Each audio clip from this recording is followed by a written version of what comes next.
자, 일단 이거 좀 알아도 기본 포인트야. 지금 너희가 배우고 있는 문법 요소가 지금 몇 가지를 배우냐면 문법 요소에 해당하는 걸 우리 교과서에서 4가지를 배우게 될 겁니다. 그래서 이제 덧붙여서 일단 높임 배워. 높임에 관련된 게 어떤 식으로 해서 실현되느냐. 그래서 우리나라가 사실 외국인들이 우리나라에 왔을 때 외국 애들은 사실 높임법이 없잖아. 근데 우리나라는 높임의 표현이 따로 사용하기 때문에 외국인들이 되게 힘들어하는 부분이 그런 거야. 자, 그리고 뭐 있냐면 시제. 시간의 의미를 표현하는 방식. 그 다음에 피동 표현이 나와 있고, 그 다음에 인용. 다른 사람의 말을 가져다 쓰는 인용 표현. 요렇게 해서 교과서에는 4가지가 들어가 있어. 자, 그 중에서 지금 배우고 있는 게 높임이야. 높임을 한번 보면, 자, 높임 표현은 일단 높임의 누구에 따라 얘들아? 대상이 누구냐에 따라. 자, 주체 높임. 행위를 하는 사람을 직접 높여주는 걸 주체 높임. 그 다음에 행위를 받는 자. 한마디로 얘기하면 이제 행동을 직접 하는 사람 말고 행동을 받는 대상. 예를 들면 목적어, 부사어가 지시하고 있는 대상이라고 생각하면 돼요. 얘를 우리는 객체 높임이라고 얘기해. 근데 생각보다 여기에서 너희가 이게 쉬울 것 같잖아. 근데 막상 문제가 나오잖아? 이 문법 요소에서 무진장 틀린다?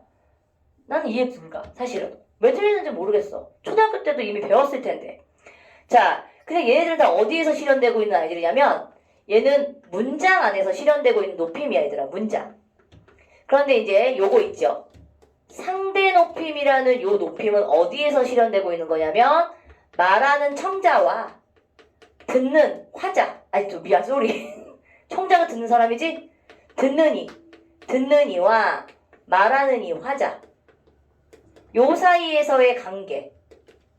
누가 좀 더 연장자냐, 누가 윗사람이냐, 아랫사람이냐에 따라서 말하고 있는 요 관계에 따라서 상대 높임이 달라집니다. 자, 중요한 포인트가 있어요.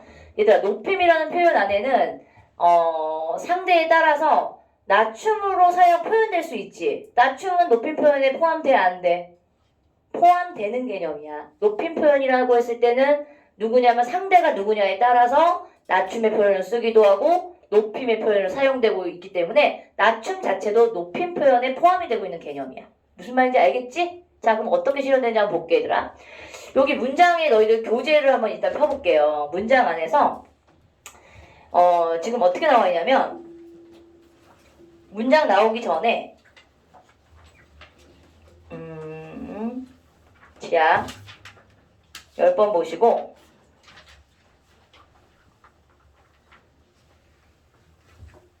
그리고 니네 교재는 상대 높임에 해당하고 있는 것도 되게 많이 간추려서 나와 있거든, 지금. 일단 요거 한번 보시면 3개의 문장이 나와 있어. 내가 칠판에다 다시 한번 쓸 거야.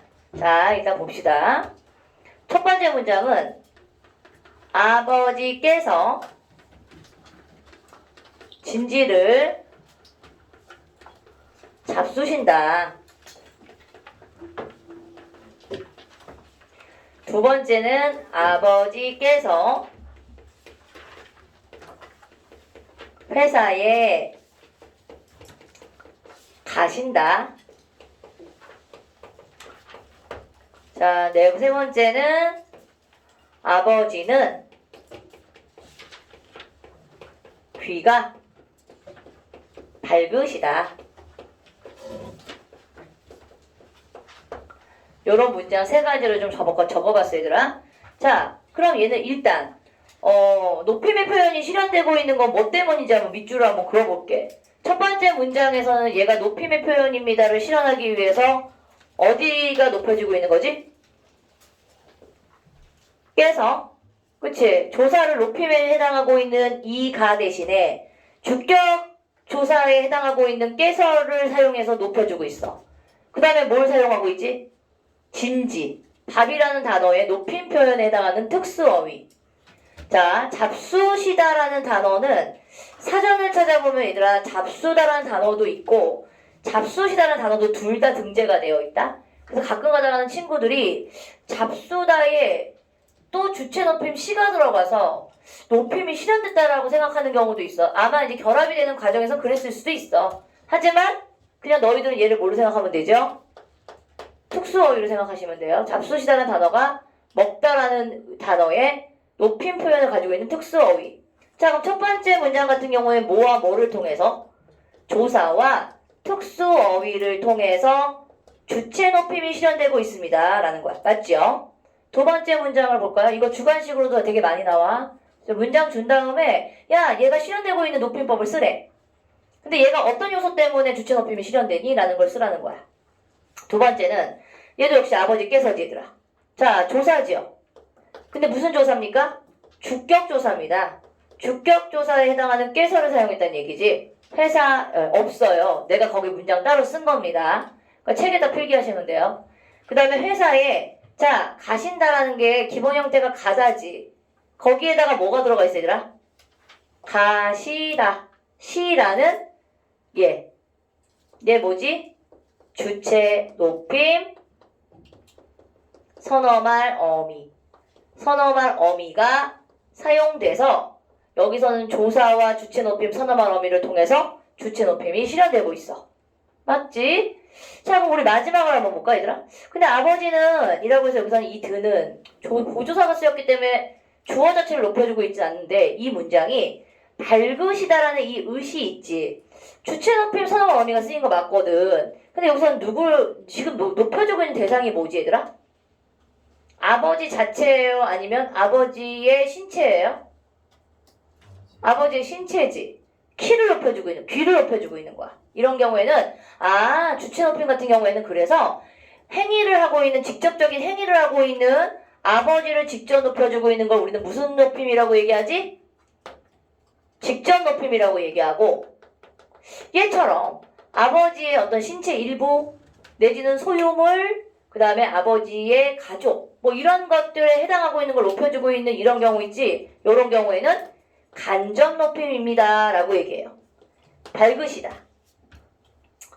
오케이 이해가세요? 자 그럼 주체 높임에 해당하고 있는 건 직접 높임 그 다음에 간접 높임에 해당하고 있는 게 있고 주체 높임을 실현하기 위해서는 세 가지 방법으로 실현이 가능하다라고 얘기했어. 어떻게? 조사 특수어휘 그 다음에 주체 높임 선어말 어미. 현대국어에서는 주체 높임 선어말 어미 뭐밖에 없어? 시밖에 없죠.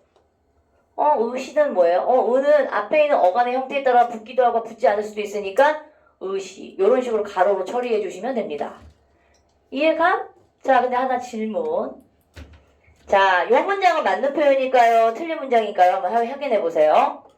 아버지는 우산이 계시다. 맞아 틀려? 야 이런 경우에는 아버지는 우산이 계시다라는 표현은 오문이야 맞는 표현이야? 자 여기서는 그러면은 결과적으로 누굴 높여주고 있는 형상이 되지? 그치 우산이 주어가 돼버린단 말이야. 아는 문장이 서술절로 아는 문장인데 자 물건 자체를 높여줄 수 있어 없어? 계시다라는 이 단어는 주체 높임에 사용되고 있는 높임 표현이란 말이야. 자 근데 이건 어때요? 아버지는 만약에 계시다라는 단어를 꼭 넣고 싶어. 이런 경우에는 어떻게 고쳐주면 될까 얘들아? 이 부분을 아버지는 뭐를? 주어로 만들지 말고 얘를 목적으로 만들어. 우산을 계시다라고 하면 안 되고 가지고 아버지가 소유하고 계신다 라고 하게 되면 어때요? 올바른 문장이 되는 거죠. 왜냐면 소유를 하고 있는 행위의 자체가 누구니까? 아버지니까. 이해 가심? 자 그럼 만약에 그냥 계시다라는 단어를 사용하지 않아. 간접 높임이 되게 얘를 만들고 싶어. 그런 경우는 어떻게 만들어야 돼? 아버지는 우산이 있으시다 라고 하면 돼요.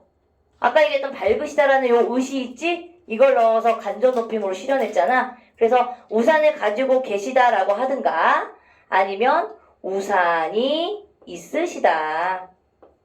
요렇게 하면 됩니다.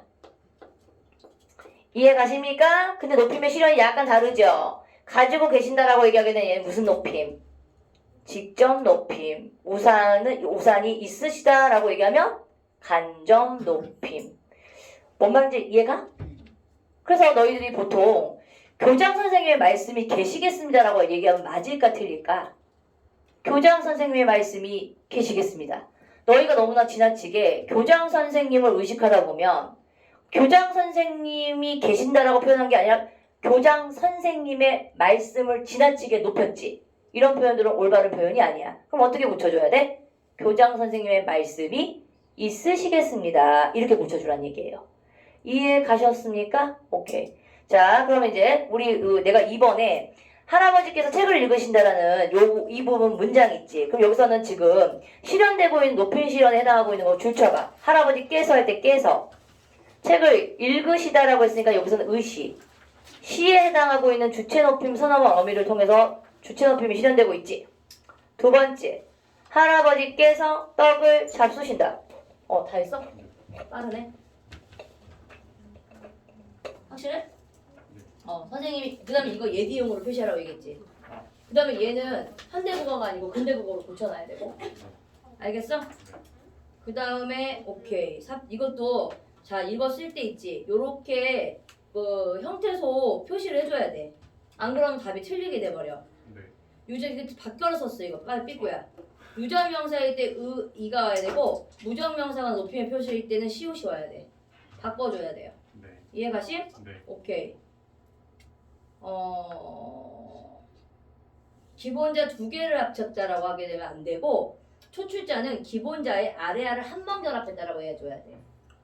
그 다음에 제출자는 초출자의 아래아를 합했다라고 얘기하면 맞지만 기본자에다가 아래아를 두 번 합했다. 이렇게 표기하거나 이해가시? 네. 공부를 너무 엉성하게 했는데?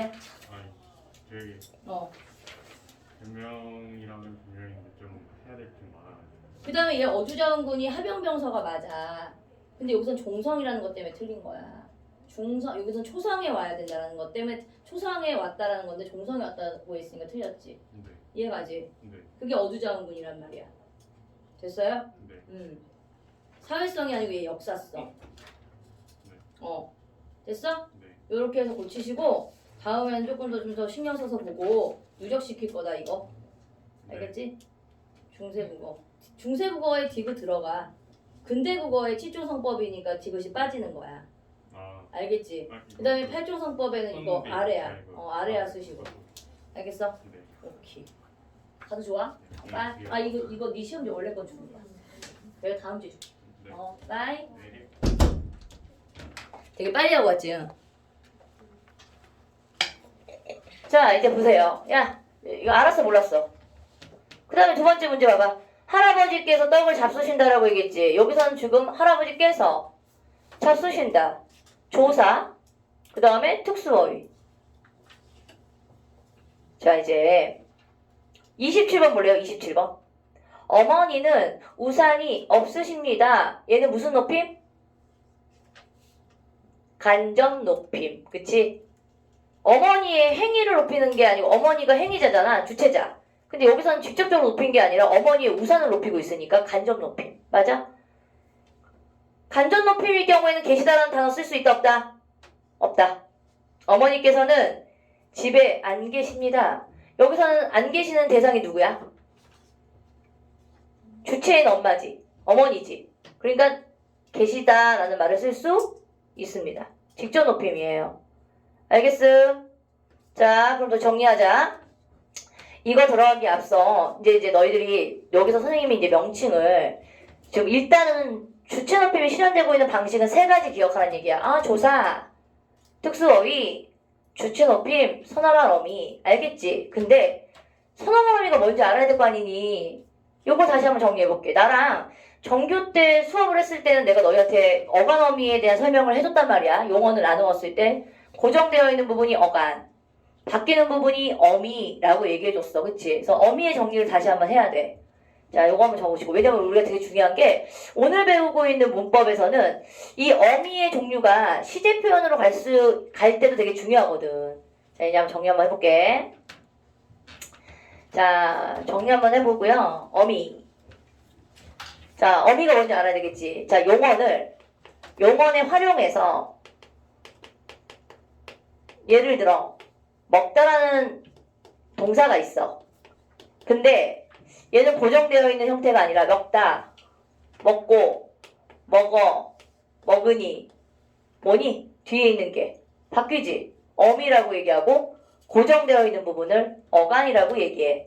자, 그래서 얘를 우리는 어미라고 얘기합니다. 자, 이 어미의 종류는 크게 맨 끝에 와서 문장의 종류를 결정지어주는 역할을 하고 있는 얘를 우리는 어말, 어미라고 얘기해. 바로 어미가 어간 바로 뒤에 붙는 거지. 우리 이걸 어미라고 얘기해. 어미의 종류는 종류가 몇 가지?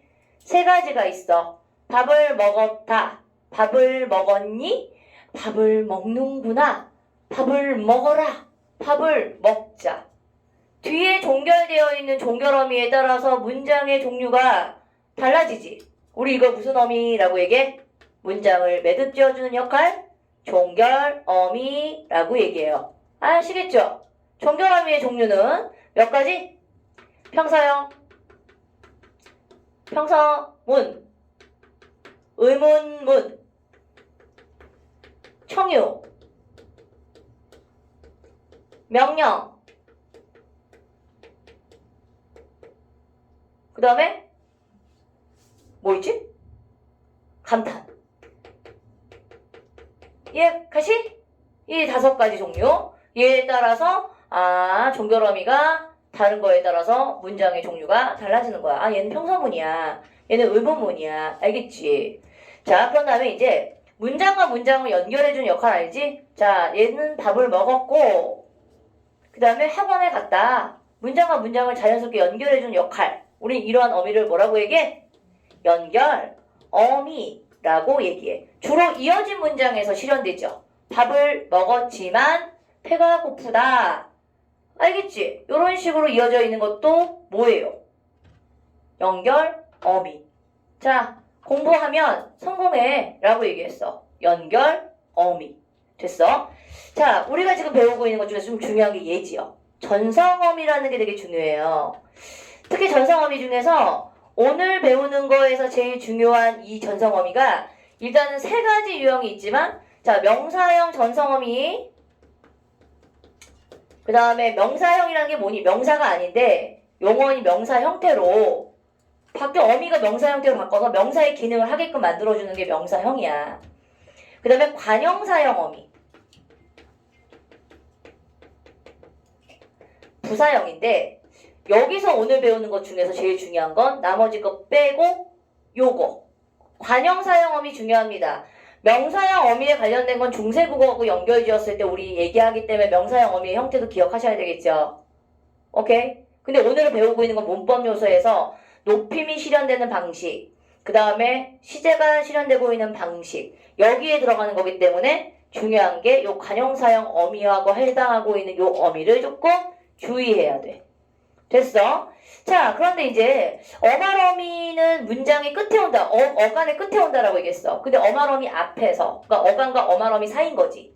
사이에서 문법의 기능을 해주는 역할을 하고 있는 게 바로 뭡니까? 이름이 선, 말, 어미라고 얘기해요. 선어말어미가 말뜻이 뭐야? 한마디로 얘기하면 앞선자지. 어말어미 앞에 옵니다. 어말어미 앞에 와서 문법의 기능을 하는데 현대국어에서 지금 선어말어미의 형태를 배우고 있는 건 2가지만 기억하면 돼.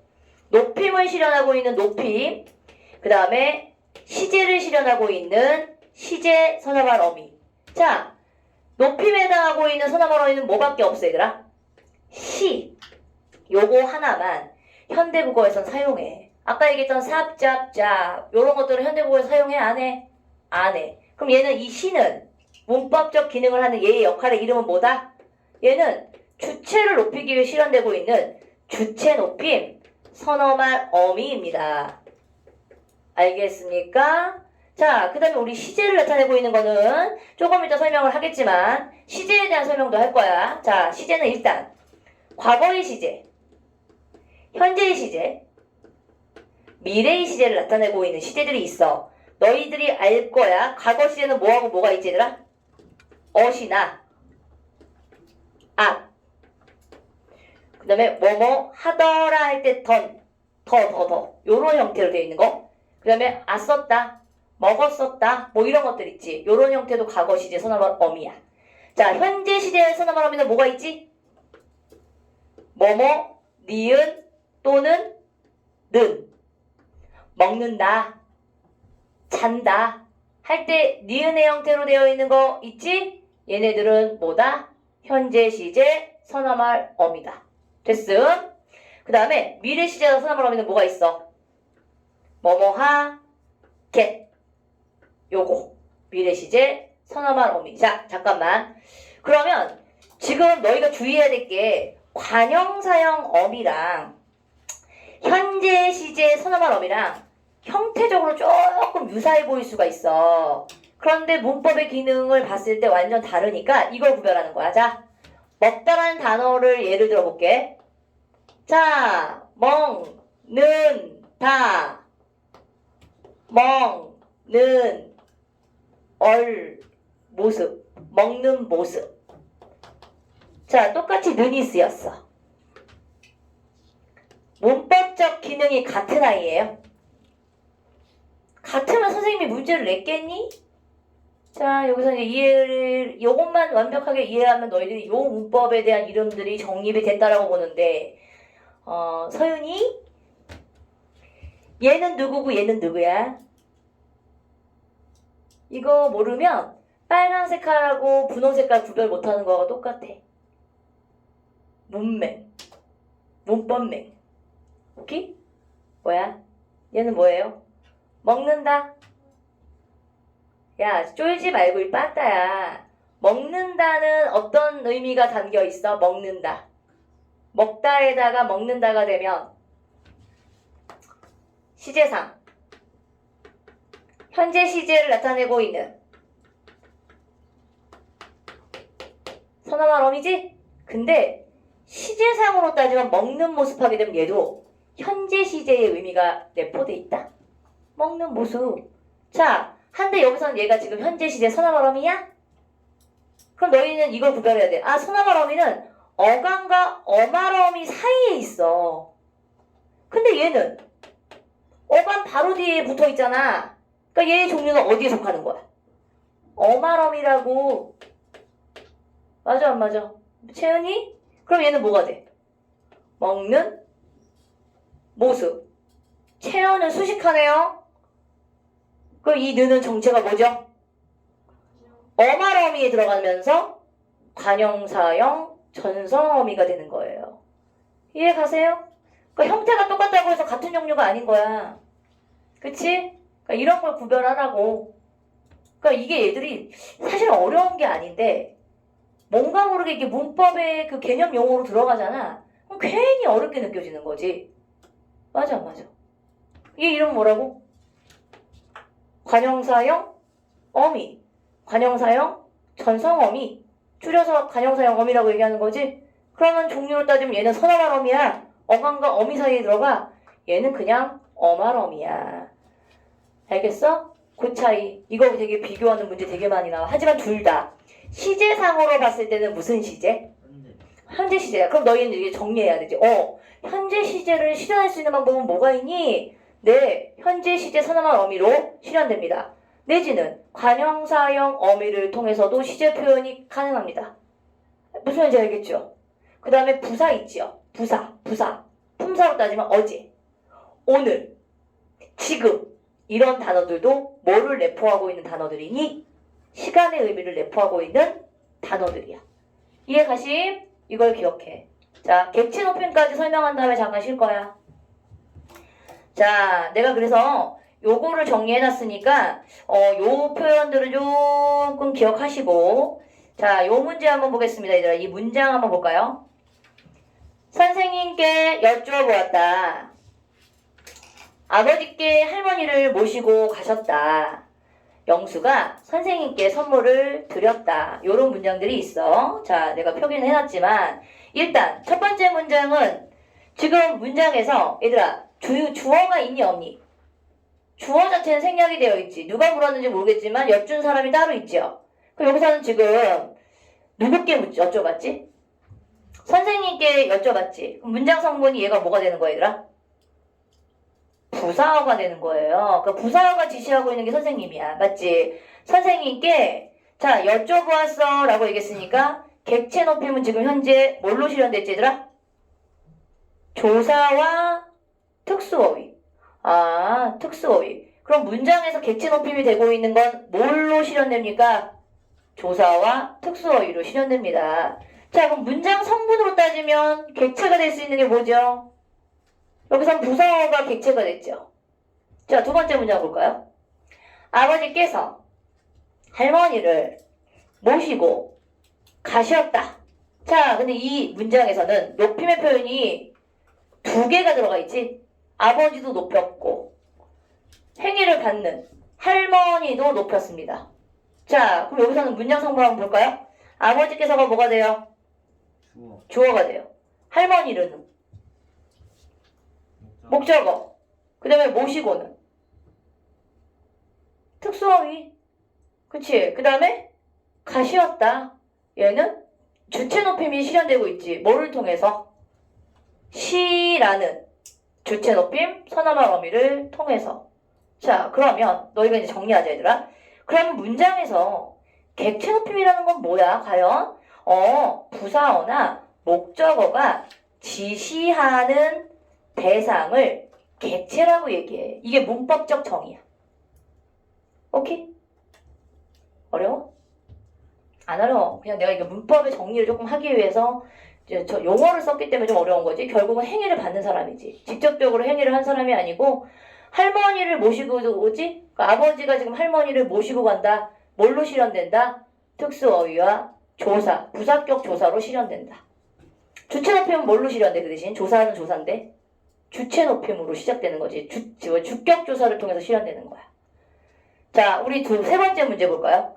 영수가 얘가 주어야. 선생님께 얘 문장 성분 뭐지?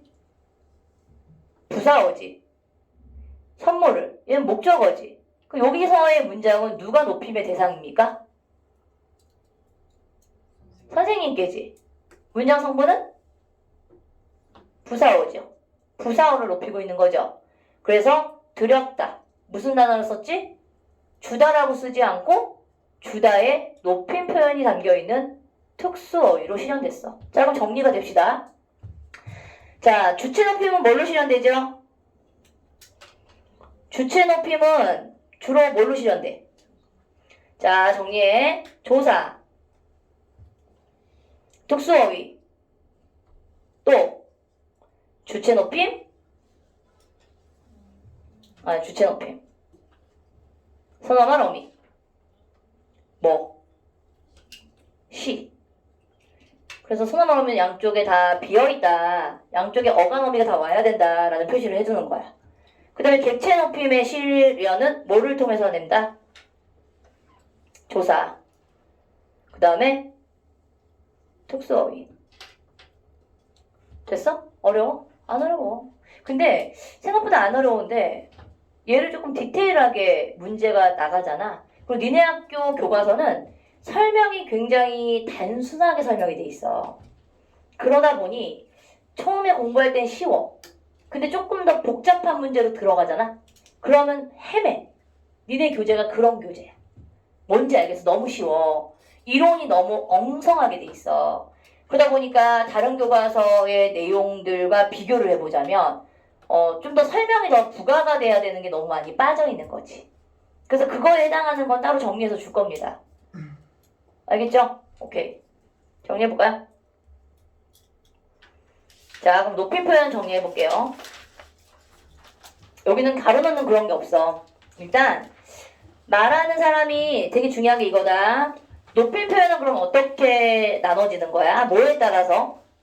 대상에 따라서 달라지는 거야. 높임의 대상이냐, 낮춤의 대상이냐, 대상에 따라서 달라져요. 그래서 이 대상에 따라서 세 가지로 나누어집니다. 주체 높임, 객체 높임, 상대 높임. 이렇게 나와 있어. 자, 그 다음에 내가 이거 형태소 분석했지, 얘들아. 선생님께 갔어. 근데 얘 같은 경우에는 가았어. 형태소 분석하게 되면 이렇게 분석이 되거든. 근데 이거 틀린 표현이지. 이런 경우는 주체 높임으로 만들어줘야 되니까 선생님께서 가시었어 라고 표시를 이렇게 분석할 수 있거든. 근데 중요한 게 있다. 서나말 어미를 얘들아 동시에 사용을 해야 돼. 그러면 주체가 앞이에요? 아니면 시제 표현이 먼저 나와요?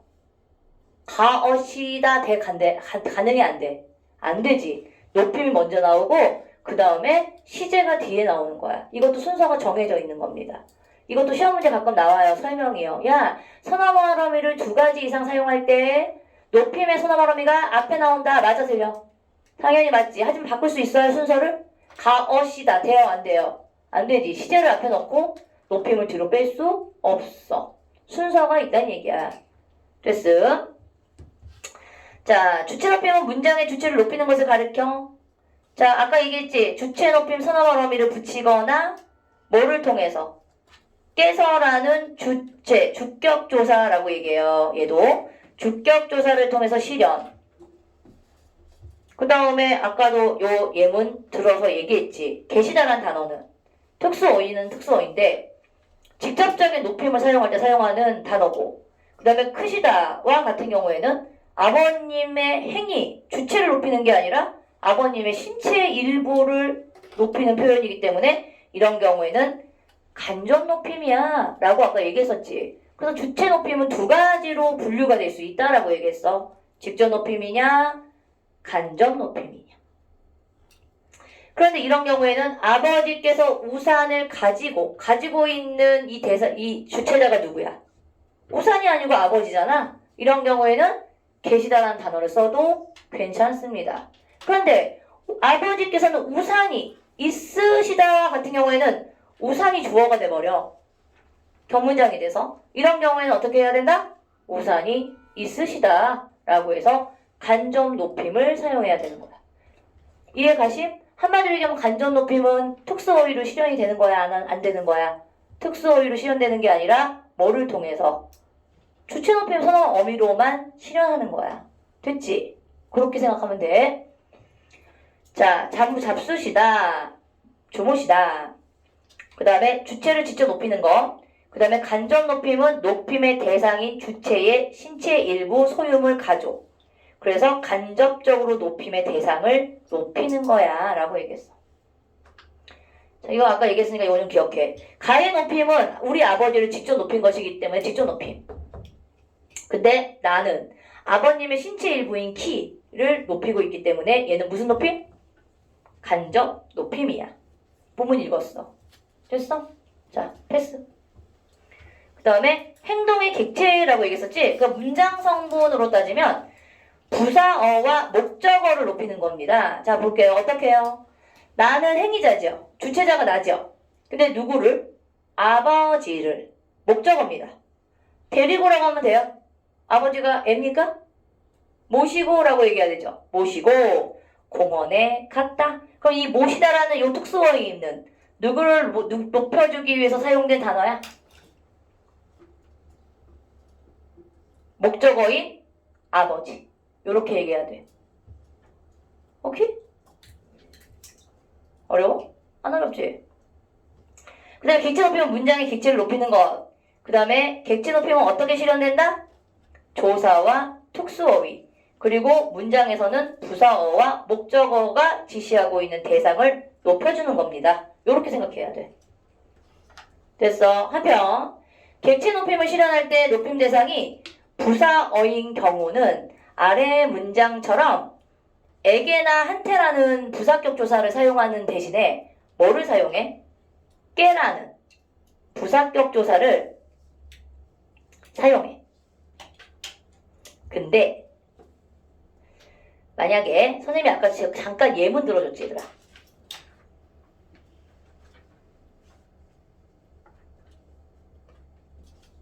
잠깐 아까 예문 들었잖아.